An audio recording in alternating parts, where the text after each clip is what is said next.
Yo, what's up, guys? I know it's been a minute. We got another weekend of qualifier matches. We're on the second to last weekend of qualifier matches for Major 2 before they go to Birmingham and compete. Let's get straight into the matches, starting with the Carolina Royal Ravens beating the dog out of the G2 Minnesota.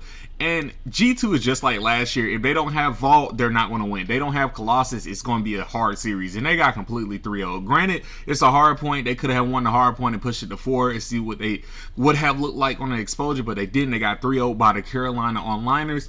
And this kind of looks up for Carolina. Carolina looks like they're going to make it to the major and get first rounded, of course. But what do we expect of G2 at the end of the day? I really don't know. You guys tell me down in the comments. Second match of the day, we had Castle's second match back in the Call of Duty League. We had the Toronto Core going against the Vancouver Surge. And when it comes to the Vancouver Surge, we didn't really expect much of them as far as this match go, or really it is split because they have just made roster change after roster change, so it's going to take them a minute to honestly continue to catch up. But when it comes to what they had today, they could have won a couple of more maps in this Toronto series, but Toronto just was able to clutch up. First series of the day, how did Cloud9 end up winning the map? We really see Cloud9 just improving every week in every matchup that they have, but honestly, they just are that good at search and destroy at the end of the day, and shouldn't be taken lightly if you're able to lose to them in search and destroy and lose the Overload, because the Overload was kind of close in this series, just like how they were in a couple of other series and the series that they actually have won.